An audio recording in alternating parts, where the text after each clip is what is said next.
You know what the worst part for me when I look at a wheel for the first time is that you've seen it in FEA. Sometimes we 3D print them. Like you know, you feel like you've seen it, but once you get that wheel, there's this weird feeling of like a very finite feeling, right?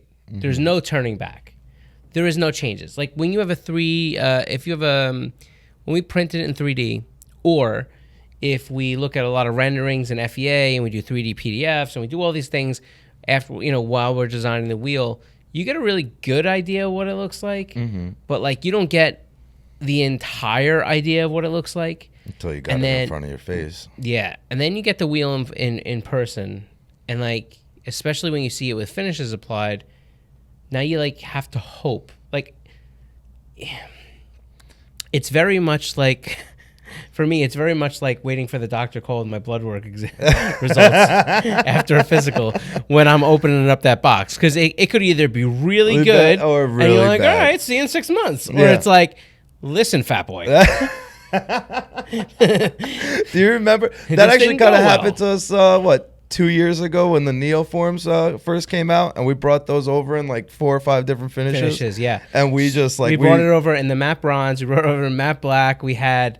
The matte gray, of course. Matte gray. And I feel like there was one more, but I think there might have been one more. But either way, we all looked at that matte black instantly. It was like, absolutely not. Right. It was just, it was one of those. Again, once you see it in person, it changes everything. So many times we have done an about face. We have a lot of wheels that we've statistically had in not the right finishes. Did an Ampliform in black. I ended up taking the sample set. I was so sure that the Ampliform was going to be a black wheel, a gloss black wheel. That one didn't go into a black wheel. I was so sure about that I even ordered sample sets to do photography with. And then I did, and I ordered them in 5120 because I'm like, that's what BMW guys are going to want. And all of them know. And then we looked at it and we were like, we can't do that.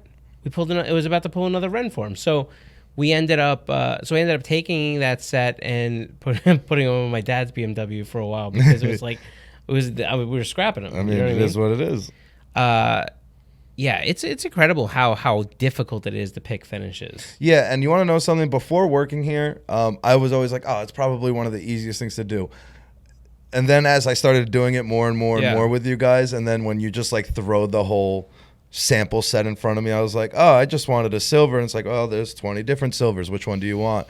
And I'm just like, it's definitely overwhelming because once you pick that wrong finish, it's just, it could go. And the worst is that we've all seen the color that makes us go, that's hot. Yeah. But we don't know what that color is. Don't know what it is until it's on our face. Like that's the issue. The issue really is that when you start looking at things like, let's say a silver, you could see a super dope silver on a wheel, somebody else's wheel, and be like, that silver is hot. But you don't know what that is. It's often a custom color. And then when you go to actually try to, say, you're looking at your 12 silvers, and you're like, no, it's that one, It's that one. And then you pick one, or you pick a color or a combination, and you're like, that's going to look sick. And then you get it, and it's just... Sometimes it doesn't look sick.